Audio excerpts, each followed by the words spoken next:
Short is the story, long is the life.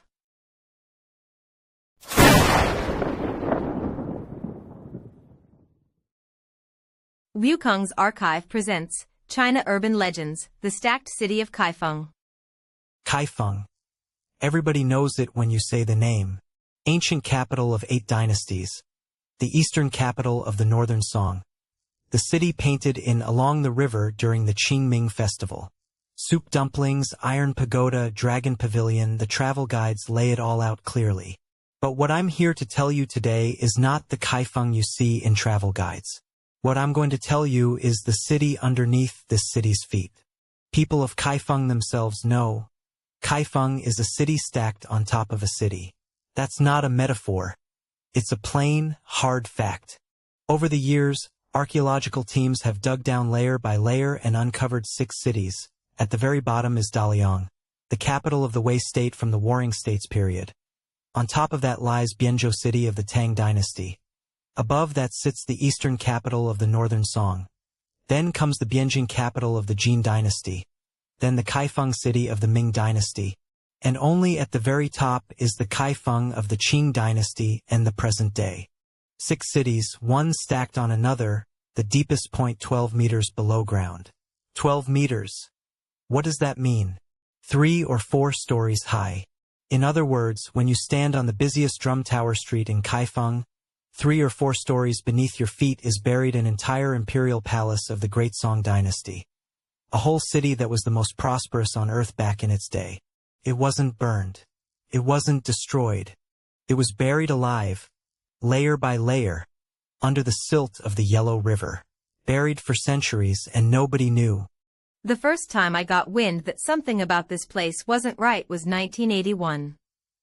I was 11 that year, on summer vacation, put on a greenskin train by my dad and sent to my second maternal uncle's home in Kaifeng. My uncle lived on Back Dragon Pavilion Street. From his door, walking south less than 200 meters, you'd reach Panyang Lake. That summer, the biggest excitement in the whole city of Kaifeng was the dredging of Panyang Lake. Panyang Lake sits in front of the Dragon Pavilion, one lake on the east, one on the west, split by a dike in the middle. Old Kaifengers all know these 2 lakes have a story to them.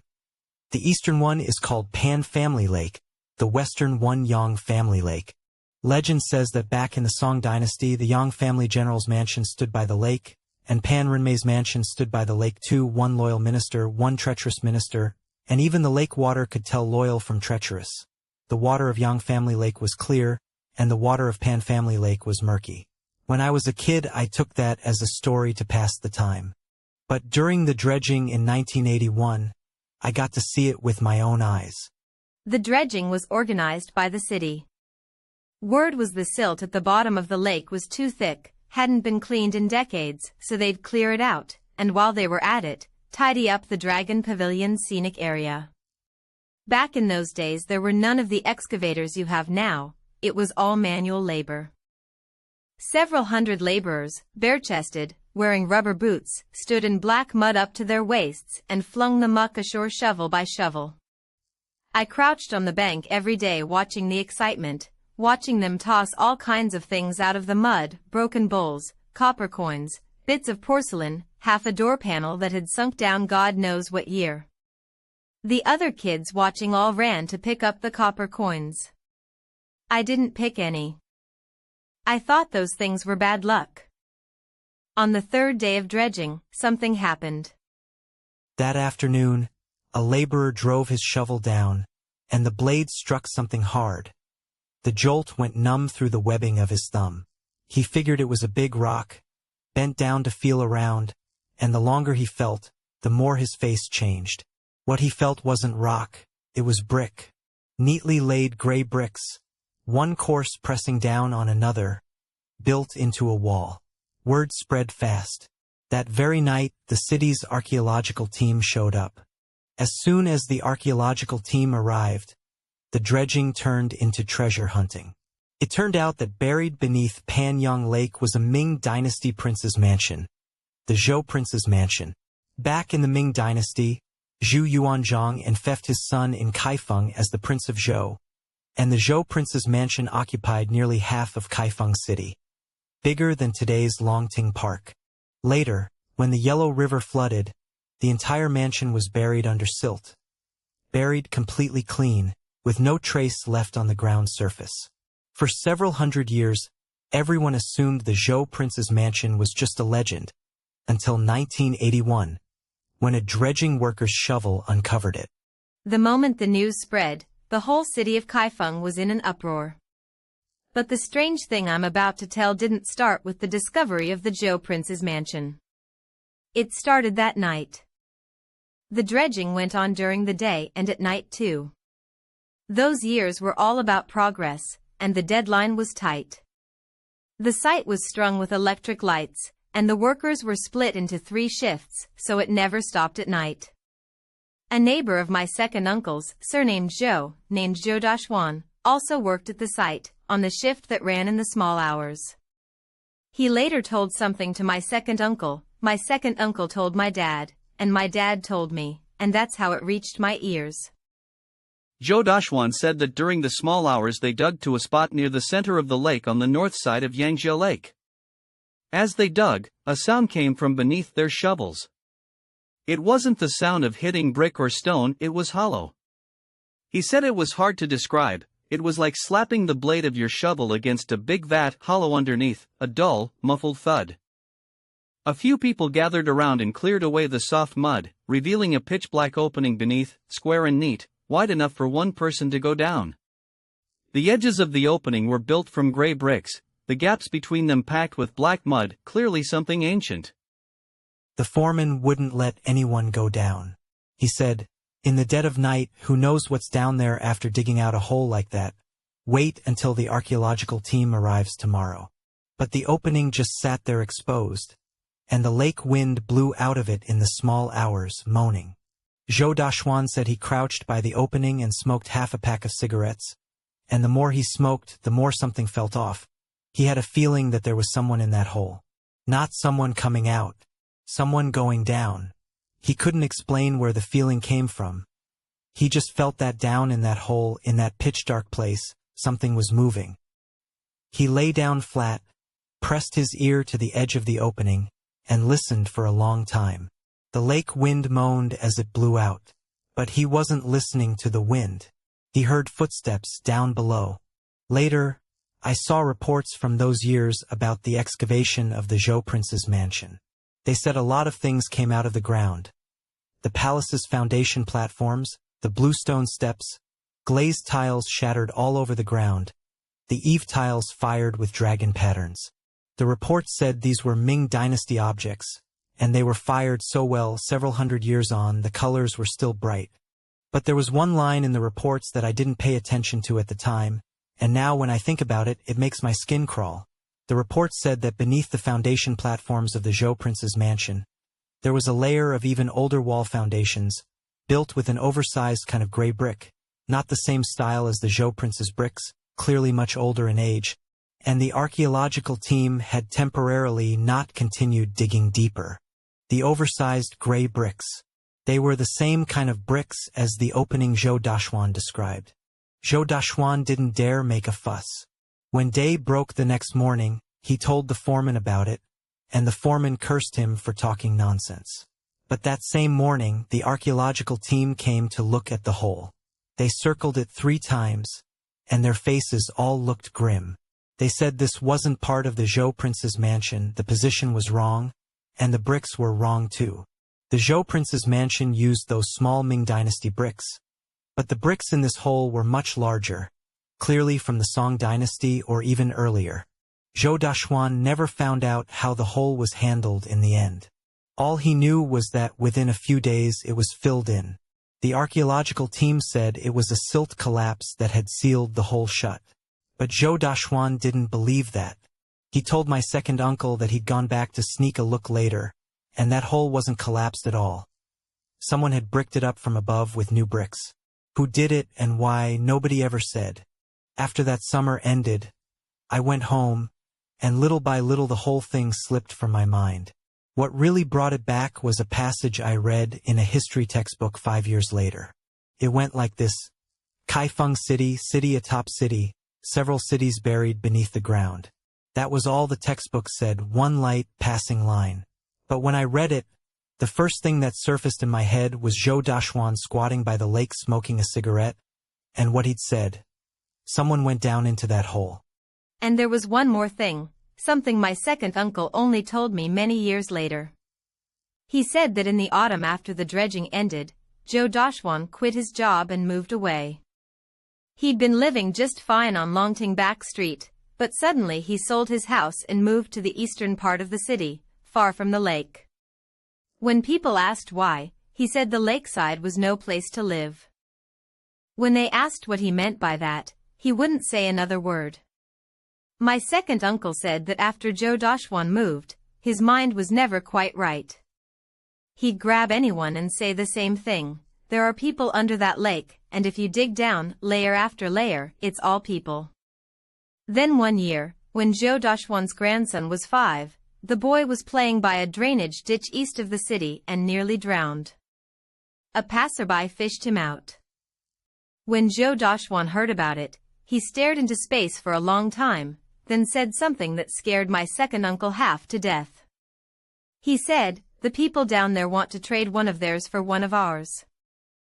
Later, when I grew up, I got obsessed with this Kaifeng business. I dug through all kinds of materials and asked around everywhere I could. The more I looked into it, the more this city felt wrong. Let me start with Panyang Lake. I found in the materials that during the 1981 dredging, what they pulled out of the lake was far more than just Prince Zhou's mansion. When the dredging got to Yang Lake, the workers found a well at the bottom of the lake. The mouth of the well was built from stone, the walls were smooth, and the water inside was black as ink. Nobody could say what dynasty that well was from. The archaeological team came and took a look, and all they said was that the well was too deep, the bottom was full of silt, so they'd leave it for now. When the dredging wrapped up, the well was filled back in.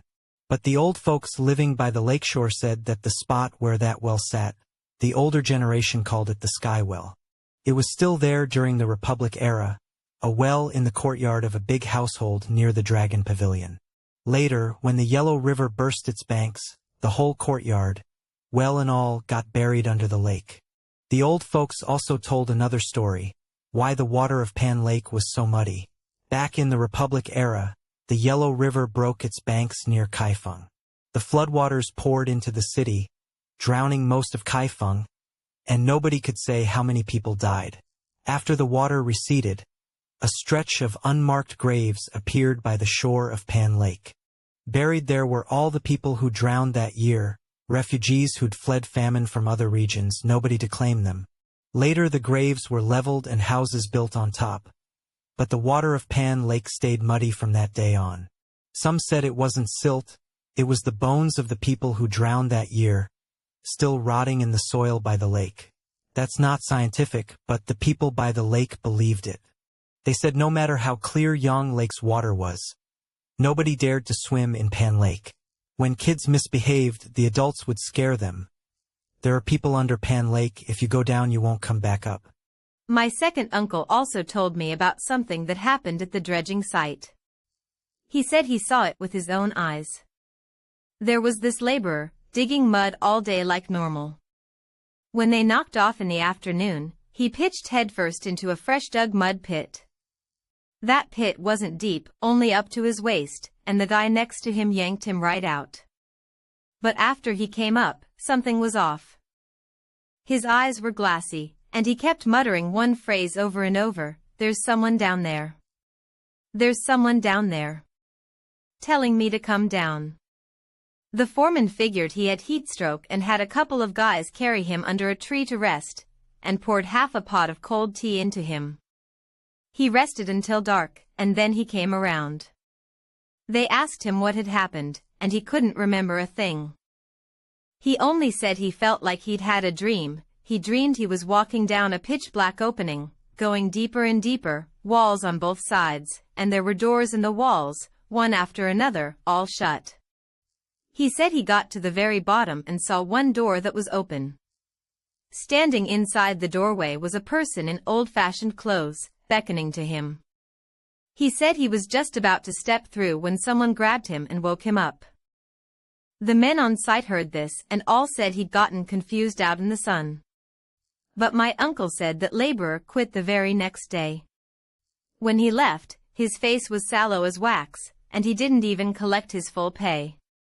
My uncle said he'd never forget that man's back as he walked away. Every few steps, he'd look back. A few steps, another look back. All the while staring in the direction of Panyang Lake, like he was afraid something was chasing him. Now, about the city stacked upon city. During the dredging in 1981, they uncovered the Ming-dynasty Prince Zhou's residence. The archaeological team kept digging down and found something beneath the residence, the Northern Song Imperial Palace. The Imperial Palace of the eastern capital burned when the Jin soldiers marched south. Later, when the Yellow River flooded, even the fire-scorched foundations were buried under silt and sand. For over 800 years, no one knew where the Northern Song Palace was, and there it sat, buried beneath Prince Zhou's residence, brought to light by a single shovel of earth in 1981.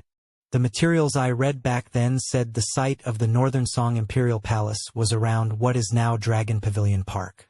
Dragon Pavilion, no one in Kaifeng doesn't know it. It's a grand hall built atop a high platform. Standing on Dragon Pavilion, you can see the whole city of Kaifeng. When I was a kid, I climbed Dragon Pavilion and thought that platform was magnificent. It wasn't until later that I learned the high platform under Dragon Pavilion isn't a hill, isn't a mound of dirt. It's the ruins of the Song Dynasty Palace, layer upon layer of brick and rammed earth, buried by Yellow River silt, then trampled by people for hundreds of years, growing more compact and higher with each step. When you stand on Dragon Pavilion and look out over Kaifeng, what's beneath your feet is the Imperial Avenue and Palace Halls of the Great Song Dynasty. The old folks in Kaifeng also love to tell stories about Baogong. The Baogong shrine sits by Baogong Lake, and the incense there burns thick. Baogong served as prefect of Kaifeng, and folk legend says he judged cases in the Yang world by day and the Yin world by night, hearing the living's cases during daylight, and the dead's cases after dark. When I was a child hearing this legend, I just took it as praise for Baogong's integrity. Later, I started to notice something off. Why is it specifically Kaifeng that has this saying about judging the living by day and the dead by night? Why don't other places have this kind of legend? The old folks in Kaifeng say it's because this place, Kaifeng, has too many dynasties pressed beneath it. One city stacked on another city, one dynasty's dead stacked on another dynasty's dead. The city the living inhabit is built on top of the city the dead inhabit. There are no fewer wrongful cases underground than above ground. Baogong served as prefect in Kaifeng, hearing the living's cases by day and the dead's cases by night, one city, two sets of lawsuits, and neither can be missing. There's something else about Kaifeng that outsiders don't really know. Kaifeng is a city that lives below the water level of the Yellow River. By the time the Yellow River reaches Kaifeng, the riverbed rises higher every year. Centuries of silt accumulation have lifted the riverbed above the city itself, making it a true hanging river in the sky. The old folks say that people in Kaifeng live their whole lives beneath the Great Dike. Standing on the city wall and looking north, you can see the Yellow River's dike, its crest higher than the city wall. In other words, the Yellow River's water flows above the rooftops of Kaifeng. One dike is all that separates them. Outside it, the Yellow River hangs suspended in midair. Inside it, millions of people live in Kaifeng. Every old Kaifeng resident knows this in their bones. This city has survived to this day entirely because of that one dike. The dike stands, the city stands. If the dike breaks, the whole city, including the 6 cities buried beneath it, all go underwater. Back in 1938, when the Yellow River dike burst at Huayuankou, the floodwaters reached Kaifeng in 7 days. Most of the city sat underwater for 9 years before it drained away. The old folks say that during those 9 years, at the base of Kaifeng's city walls, what soaked in the water wasn't just bricks. There was something else. As for what that something else was, no one said, and no one dared to ask. There's also a stretch of Ming-dynasty city wall still standing in Kaifeng, over at Daliang Gate. Every single brick in that wall is carved with characters. The year it was fired, which kiln fired it, which craftsman fired it. The older generation called them responsibility bricks. Whoever fired the brick was responsible for it. If a brick came out bad, you could lose your head. In those days, people carved their names into bricks, fired them into the city wall, lived with the city, and were buried with the city. Later, one year when the wall was being repaired, workers digging into the inner fill of the wall unearthed a clay jar, its mouth sealed tight with yellow mud. When they opened it, inside were a few copper coins and a sheet of yellow paper with writing on it, the ink strokes perfectly clear. As for what it said, no one could read all of it. Only a few characters were recognizable. Daliang City, Kaibao Temple, Iron Pagoda, and then there were 2 more characters, which the workers all recognized. But no one dared to speak aloud. Those 2 characters were returned to me. In 1994, I graduated from university and found a job in Zhengzhou. Being closer, I went back to Kaifeng a few more times. One trip I arrived at night and stayed in a small hotel near the Dragon Pavilion. I couldn't sleep, so I wandered by myself to the shore of Panyang Lake. On that September night, there was almost nobody around the lake. The streetlights were dim and yellow, and a thin mist hung over the water. I walked along the lake and came around to the Yang family lakeside. There I saw an old man sitting by the edge, holding a fishing rod. But he hadn't cast his line, just sat there doing nothing. I walked over and offered him a cigarette, asked him what he'd caught. The old man glanced at me and said, "I'm not fishing. I'm waiting for someone." My heart lurched. I asked who he was waiting for. The old man said, "My little brother." He said his brother had drowned in this lake in 1961. That year his brother was 11, and he himself was 13. He said it had rained heavily that day, and the lake swelled. His brother was playing by the shore, and in the blink of an eye he was gone. The salvage crew dragged the lake for 3 days and never found him. On the 4th day, the water went down, and his brother's body floated up on the surface, face down. He said, those years were chaotic. Nobody dug into it. The family just buried him in a hurry. But he said his brother's death was a wronged one, because his brother could swim. He'd grown up by the river, and a lake couldn't drown him.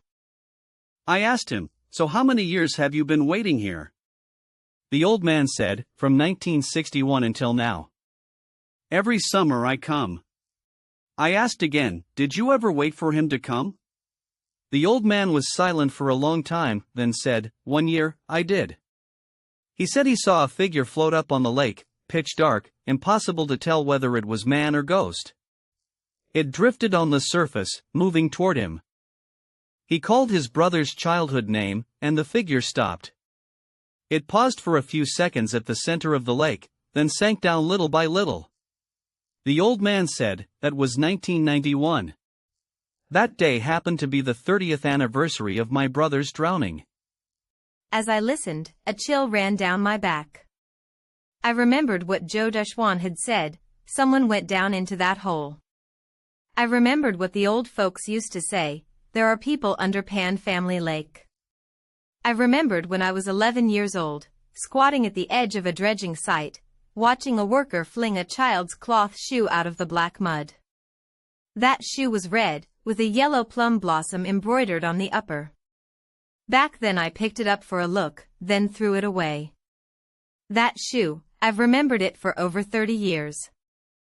When I was about to leave, the old man suddenly called me back and asked, "Young man, tell me, would a person under the water still count as a person?" I froze, didn't know how to answer. The old man said again, "If my brother's still in this lake, is he alive or dead?" After he said that, he laughed to himself. Under the streetlight, that smile looked especially creepy. He said, I come here every summer, because I'm afraid he's down there all alone, without even a single person to talk to. Then he added one more thing, in a very low voice, if you pass this lake some night and see an extra figure on the water, don't be afraid. That's most likely my brother, coming up for some air. I said, how do you know it's him? The old man said, because the people under the water can't come up. The only thing that can come up is their shadow. Later, I looked up a lot more information, and the more I looked, the more I felt that the weirdness of Kaifeng, the evil of the place, came down to those two words, underground. In archaeological circles, there's a saying, Kaifeng is a city stacked on a city. Over the years, survey teams have done exploration work in Kaifeng and found 6 cities buried beneath it. Daliang City of the Warring States Wei, Bianzhou City of the Tang Dynasty, Dongjing City of the Northern Song, Bianjing City of the Jin Dynasty, Kaifeng City of the Ming, and Kaifeng City of the Qing. Layer upon layer, pressed one on top of another, like a 1,000-layer cake. The deepest one, Daliang City, is 12 meters below ground. What makes your skin crawl the most is that all 6 cities have almost exactly the same layout. The central axis runs along the same line, straight up and down from south to north. In other words, over 2,000 years, no matter how many dynasties changed, no matter how many times the Yellow River flooded, the people of Kaifeng rebuilt an identical city on the same spot. The Ming city sits on top of the Song city, the Song city on top of the Tang city. Layer after layer, stacked neatly, even the city walls don't deviate by a hair. I once asked an archaeologist friend of mine why it had to be Kaifeng, 2,000 years, and never once did they build the city somewhere else. He said it was because Kaifeng's geographic position was too important. It was a transportation hub on the Yellow River, and everyone wanted to hold onto that land. But then he added something.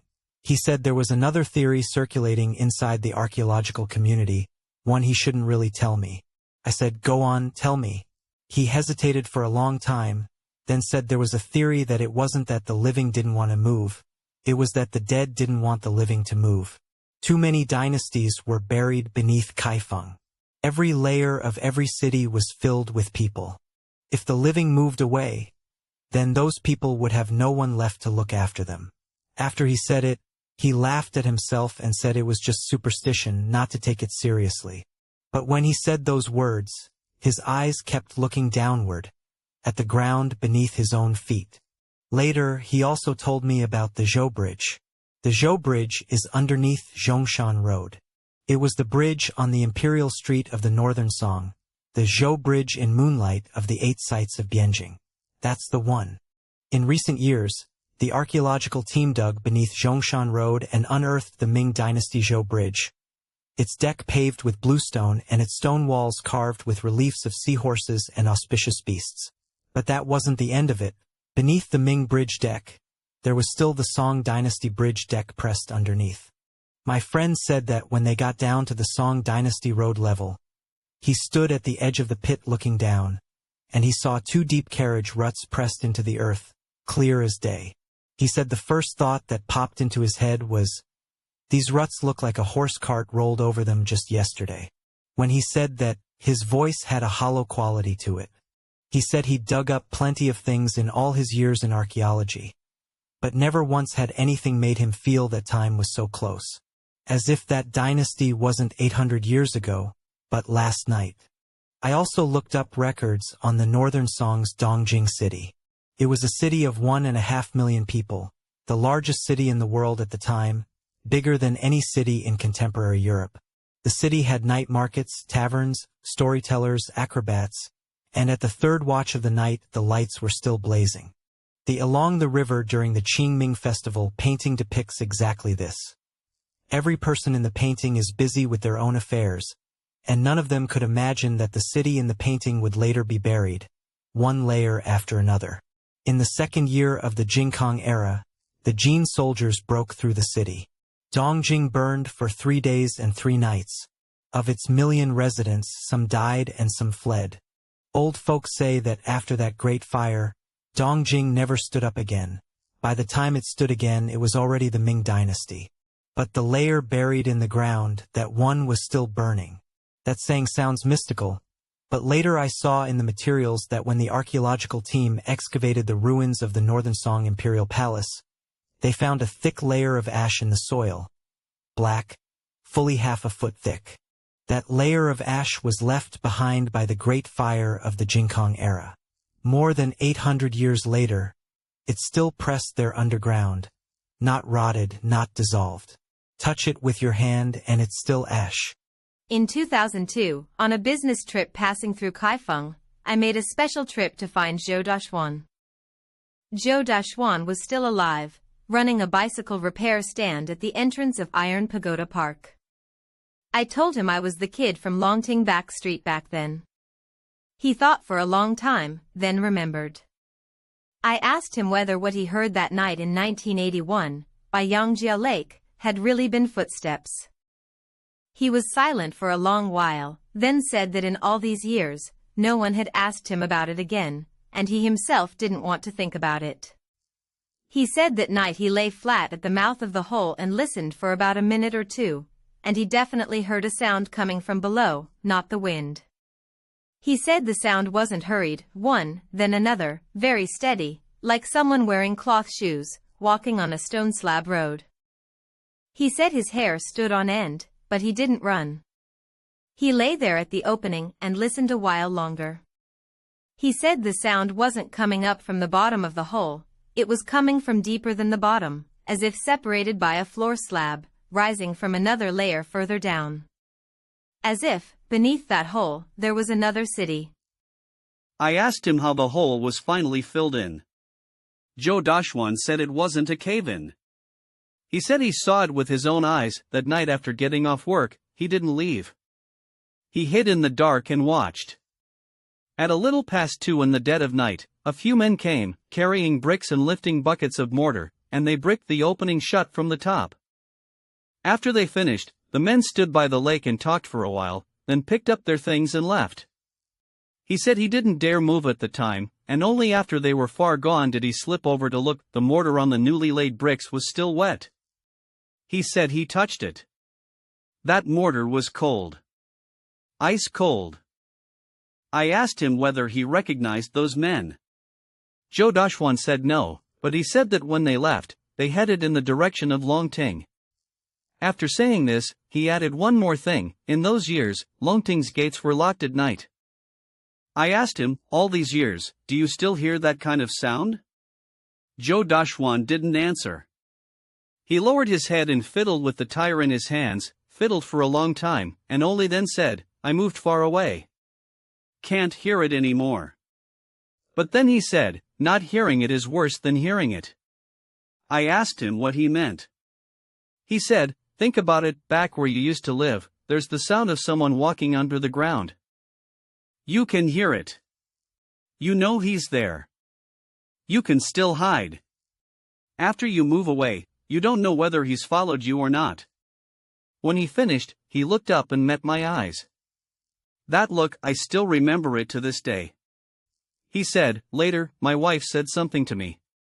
She said, Dashuan, sometimes at night in our house, we can hear someone walking downstairs.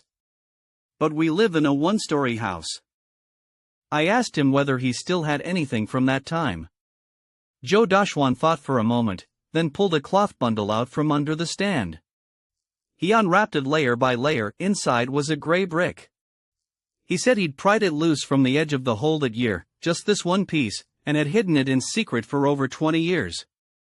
I took the brick. It was heavy in my hand. The surface was worn smooth, the edges clean and regular, clearly not an ordinary civilian brick. I turned it over and saw a character carved into the side. The strokes were thick, chiseled, crooked, and rough, as if someone had scratched it in with some hard object. I didn't recognize the character. Zhou Dashuan said he didn't recognize it either. He'd asked many literate people, and no one knew it. He said he'd mulled it over for years and eventually came to think the character meant door. He said, look at it, a frame on top, a frame on the bottom, a vertical line down the middle. Like a door, 2 door panels, a crack down the center. He said, the more I thought about it, the more I felt this is door. He looked at me and added, underneath there's a door, and behind the door there's something. That brick, I later had someone make a rubbing of it and sent it to an old scholar who studied ancient script. In his reply, the old scholar said the character's form was too strange, he didn't dare identify it. But he said one thing, this character doesn't look like door. It looks like a person, standing between 2 doors, just about to walk out. After coming back from Zhou Dashuan's place, I went to Longting again. During the day, Longting Park was packed with tourists, lively and loud. I stood on the high platform of Longting and looked down. Pan Lake and Yang Lake were right at my feet, one to the east, one to the west. The noon sun shone on the water, Yang Lake's water was green, Pan Lake's water was yellow. One lake apart, but the colors were clearly different. I stared for a long time, then suddenly remembered something. That year they dredged the lake. My second uncle told me that Pan Lake and Yang Lake were actually connected underneath. He said the older generation told him there was a hidden river under both lakes, water flowing from Yang Lake into Pan Lake. I asked my second uncle, then why is one clear and one muddy? My second uncle said, who knows? The old folks said Yang Lake's water rushed into Pan Lake and got muddied up by Pan Lake's silt. I was young then, didn't think much of it. But standing on Longting that day, I suddenly figured something out. If the 2 lakes are connected underneath, then when they dredged in 1981, why did Yang Lake turn up a hole, but Pan Lake didn't have anything dug out at all? I asked several people about this, and nobody could answer. Later I looked up records and found a dredging log from that year. It said, dredging of Pan Lake, recovered a quantity of copper coins, a quantity of porcelain shards, a quantity of brick and stone. That's all, just a few dry lines. But I noticed one detail. The record had a sentence, on the west bank of Yang Lake, an ancient well was discovered, unfathomably deep. After study, it was decided to backfill and seal it. Just that one sentence, nothing else. Unfathomably deep.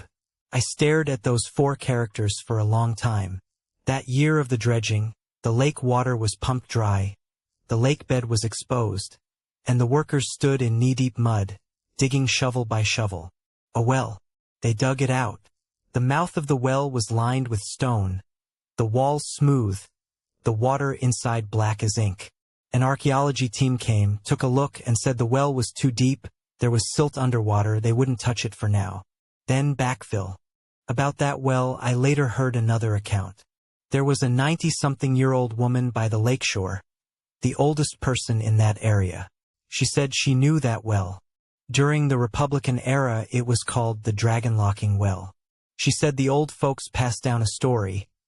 Underneath Kaifeng City, a dragon of the Yellow River was pressed into the earth. The dragon was chained underground, and the well was the keyhole of its lock. She said when she was little, she saw people throw stones into the well. They dropped down, and you couldn't hear them hit anything for a long, long time. Her grandmother told her, "Don't throw stones into that well. If you disturb what's down there, the whole city will suffer." I asked the old woman what exactly is in that well. She looked at me for a long time and said her grandmother told her. Underneath that well it isn't water. I asked, then what is it? The old woman said her grandmother never said. She only said one thing: what's under that well, deeper than water, is something else. After she said that, she wouldn't speak another word. No matter how I asked, she only shook her head. The stone steps of Longting's high platform were rebuilt later. There are 72 in all. The day I went up, I deliberately counted them. When I reached the top, it was 73. I thought I'd miscounted, so I counted again on the way down. When I reached the bottom, it was 71. I stood at the bottom in a daze for a long while, went up and counted a third time. This time it was 72. I asked the old woman selling water nearby, "How many steps are there really?" She said 72. passed down from the old folks. Longting steps are 72, and no matter who counts them, they're 72. I said I counted 73 once, and 71 once. The old woman glanced at me and didn't say anything. I walked a few steps away and heard her mutter behind me, "This Longting place, the steps can't be counted clearly. You're not the only one. Nobody has ever gone down to look. Nobody knows what's underneath that well." In 1981, nobody went down. In 1991, that old man saw a human figure floating on the lake's surface. In 2002, Zhou Dashuan told me that cave wasn't a collapse, it was sealed up with masonry by human hands. These three things, 20 years apart. The more I think about it, the more I feel they're all talking about the same thing. About Kaifeng, I've also heard a story, heard it from an old construction worker. He said when he was young he worked in Kaifeng, repairing the walls of Dragon Pavilion Park. He said they dug the foundation over a meter deep, and underneath it was all old city bricks, layer upon layer. No matter how deep they dug, they couldn't reach the bottom. He said he was young back then, full of curiosity, and after finishing work one night, he took a flashlight and walked along the foundation trench by himself, wanting to see just how many layers that old brick went down.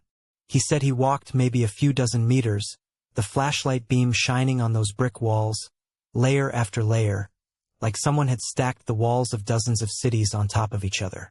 He said as he walked, he suddenly heard footsteps behind him. He turned around. No one. He kept walking, and the footsteps sounded again. He turned around again. Still no one. He said he panicked right then, switched off the flashlight, crouched in the dark, not daring to breathe. He said those footsteps were all around him, sometimes near, sometimes far, sometimes stopping altogether.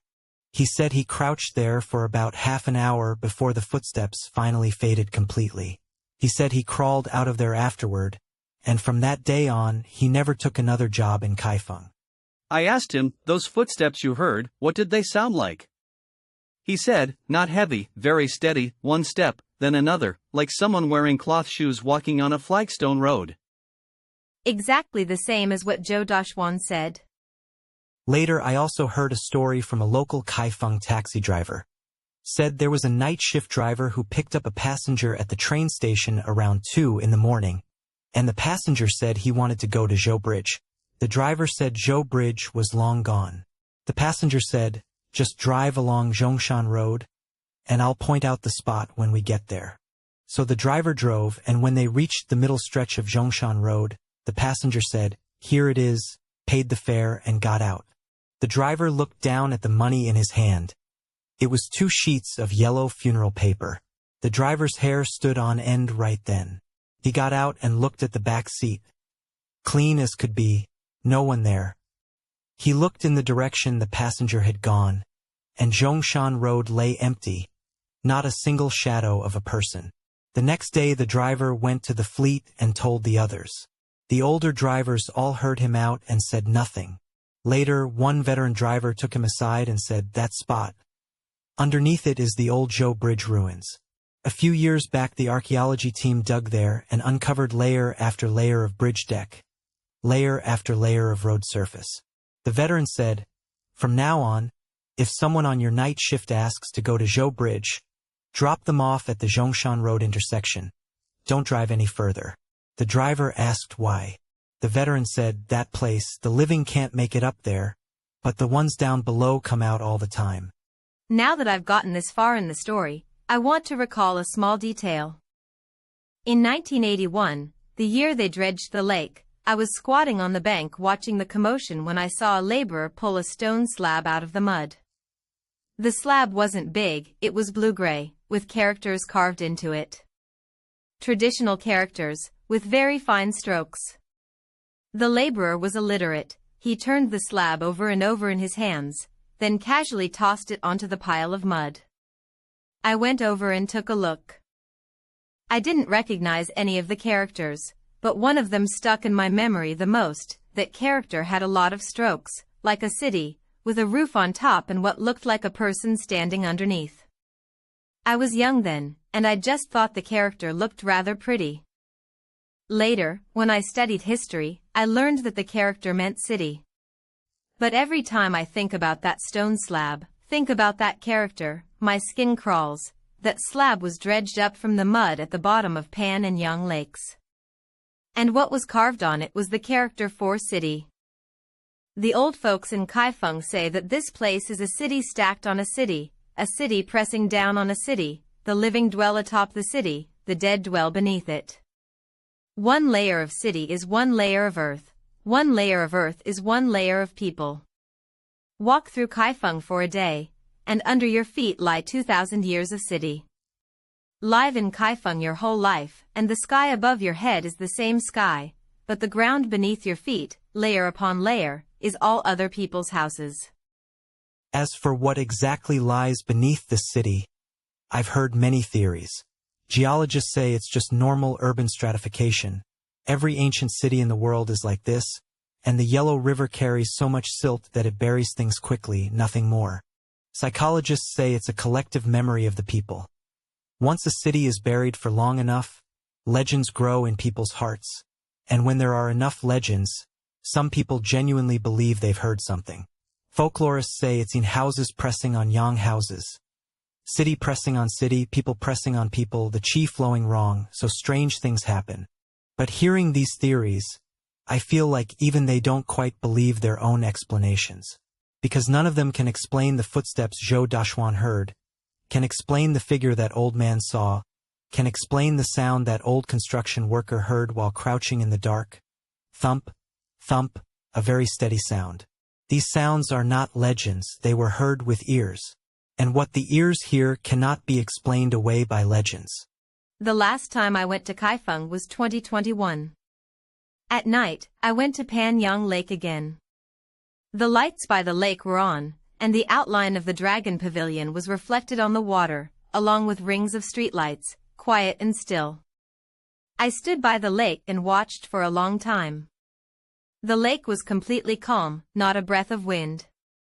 Suddenly, I remembered something my second uncle told me when I was a kid. He said, in Kaifeng, don't stand by the lake at night. I asked why. He said, the moment you stand by the lake, the shadow in the water, there's one more of you than there should be. That night, standing by Pan Yang Lake, I didn't dare look down at the water. But I didn't leave. I stood by the lake for a long time. Across the water, the dark outline of the Dragon Pavilion stood there, like a grave mound pressing down on the city. Suddenly I felt that the ground under my feet, 12 meters down, was the great Liang city of the Warring States. 10 meters down was Bianzhou city of the Tang dynasty. 8 meters down was Dongjing city of the Northern Song. 6 meters down was Bianjing city of the Jin dynasty. 4 meters down was Kaifeng city of the Ming dynasty. 2 meters down was Kaifeng city of the Qing dynasty. 6 cities, stacked one on top of another, 2,000 years, pressing beneath my feet. And under every city there was a street, a door, a well, a pitch-black opening.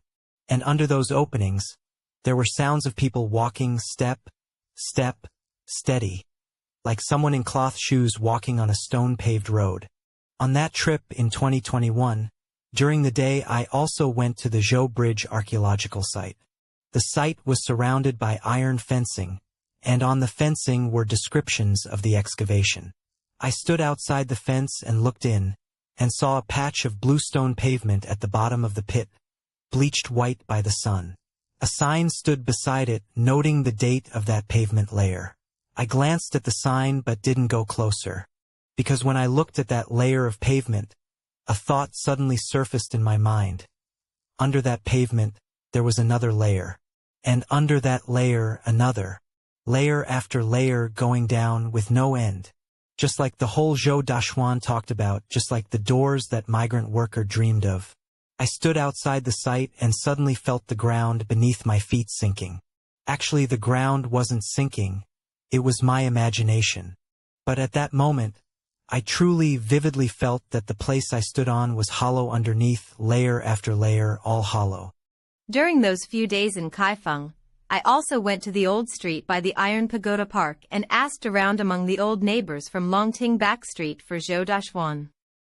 The neighbors said Zhou Dashuan had passed away a couple years back. It was very sudden.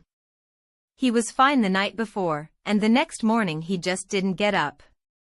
His wife said that in the last few days before he died, he kept muttering one thing over and over until it got on people's nerves. He said, "The door is open." His wife asked him what door. He said, "The door down below." He said he heard someone opening a door, and the door hinges creaked all night. His wife thought he was talking in his sleep and didn't pay it any mind. The night Zhou Dashuan died, his wife said, she woke up once in the deep hours and heard footsteps in the yard, step, step, steady, like someone in cloth shoes walking on a stone-paved road. She thought it was a thief, so she didn't dare move. The next morning, Zhou Dashuan never got up. When she told me about it, there was no expression on her face. She only said one thing: he waited his whole life, and in the end, the ones down below still came and called him away. Before writing this story, I went back to Kaifeng again, specifically to visit the Iron Pagoda in the Iron Pagoda Park. The Iron Pagoda isn't actually made of iron. It's built from glazed bricks, a dark ochre color, looking like iron from a distance. It's over 900 years old. The Yellow River flooded it, earthquakes shook it, the flames of war burned around it, and still it never fell. The people of Kaifeng like to say that the Iron Pagoda is the root of Kaifeng. As long as the Iron Pagoda stands, Kaifeng remains. I stood at the foot of the pagoda, looking up for a long time. On the glazed bricks, the faint relief carvings, layer upon layer, dense and crowded, were all Buddhas. It suddenly occurred to me that the Iron Pagoda hadn't fallen in over 900 years because its foundation ran deep. Its base, layer upon layer, reaches all the way down into the earth. And what's down there? A city. Someone else's city. The Iron Pagoda Park's caretaker was an old master worker, a local Kaifeng man. Seeing me staring up at the pagoda, he came over to strike up a conversation. He said the tower was uncanny, the body of it was glazed, but the core was hollow, and when it was restored several hundred years ago, the craftsman filled something into the heart of the tower. I asked what it was. He said the legend was that it was something to hold the tower steady, but that year when the tower was repaired, the workers pried open the core and took a look. There was nothing inside, just layer after layer of ash, and the deeper they went, the blacker the ash became. He said the workers dug down, and when they reached the very bottom, their hands touched a stone slab, and there were characters carved on the slab.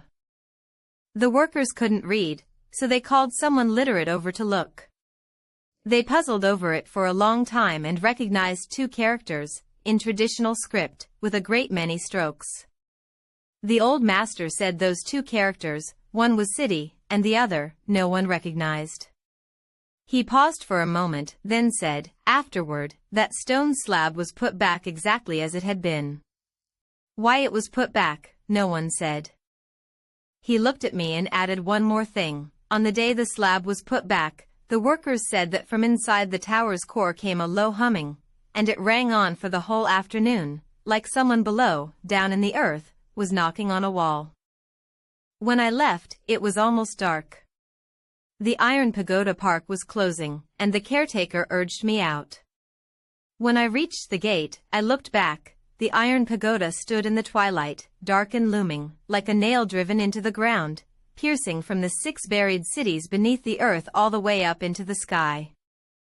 The story's finished. What do you think? Before writing this story, I went back to Kaifeng once more, and made a special trip to Iron Pagoda Park to see the Iron Pagoda. The pagoda isn't actually made of iron. It's built of glazed bricks, ochre brown in color, looking like iron from a distance. It's over 900 years old. The Yellow River has flooded it, earthquakes have shaken it, and the fires of war have burned around it, but it never fell.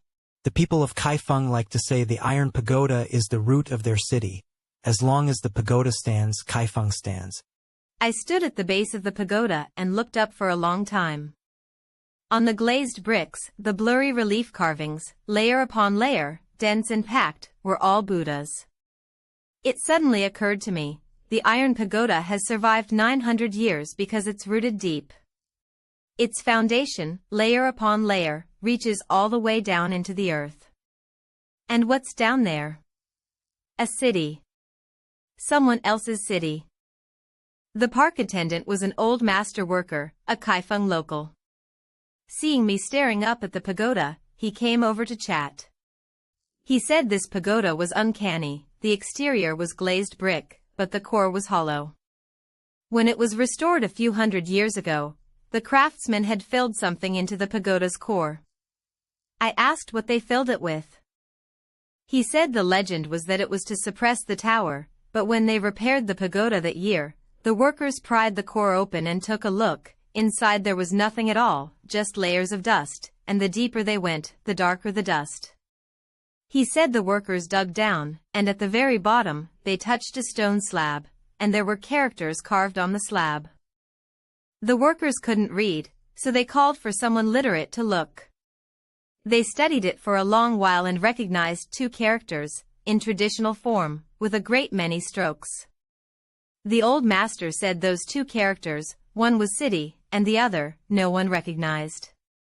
He paused, then added that afterward, the stone slab was put back exactly where it had been. Why it was put back, no one said. He looked at me and added one more thing. On the day they put the slab back, the men working there said the core of the pagoda hummed, droning all afternoon, like someone down below was knocking on the walls. When I left, it was almost dark. The park was about to close, and the attendant urged me out. I walked to the gate, turned back for one look. The iron pagoda stood in the twilight, pitch black, like a nail driven into the earth, piercing from the 6 cities underground all the way up to the sky. The stories told. What do you think? If you enjoyed this story, please like and subscribe. New urban legend every day. If you enjoyed this story, please like and subscribe. New urban legend every day.